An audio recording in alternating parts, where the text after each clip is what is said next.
Opozita në Këshillin Bashkiak të Lezhës si kërkon institucionit të përfektit rikthimin për shqyrtim të vendimit të miratuar pak ditë më parë për tarifën e ofrimit të shërbimit në plazhet publike dhe caktimin e strukturës përgjegjëse për administrimin e tyre. Përfaqësuesi i opozitës Alfrida Marku e konsideron të lartë tarifën e shërbimit në masën 50% të vlerës së tregut, ndërsa rëndit një sër arsyesh pse kjo vendimarrje nuk duhet të konfirmohet nga prefekti. Tarifa miratuar deri në 50% të vlerës së tregut, pra po ta interpretojmë, nënkupton që mund të jetë edhe 50% e vlerës së tregut, është tejet e lartë, është e parësyeshme. Ne nuk kemi aktualisht një vlerë tregu të përcaktuar zyrtarisht. Ajo që ne dim me të vërtetë është i vetmi fakt që qytetarët prej vitesh ankohen, pra janë të shqetësuar për tarifa tejet larta të aplikuara në plazhet publike. Dhe në kushtet kur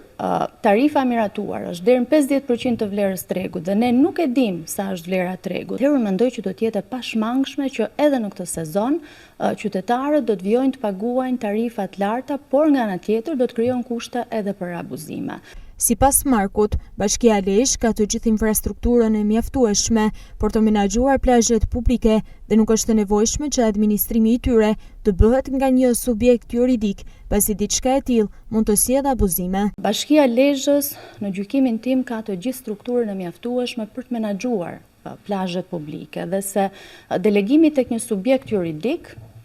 i kompetencës dhe të drejtës për menaxhimin e plazheve publike dhe ofrimin e shërbimeve, unë e shoh më shumë një artific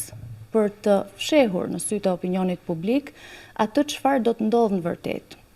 Dhe ajo çfarë do të ndodhë është fakti që autoriteti i menaxhimit të plazheve publike do të jetë tek një individ i vetëm,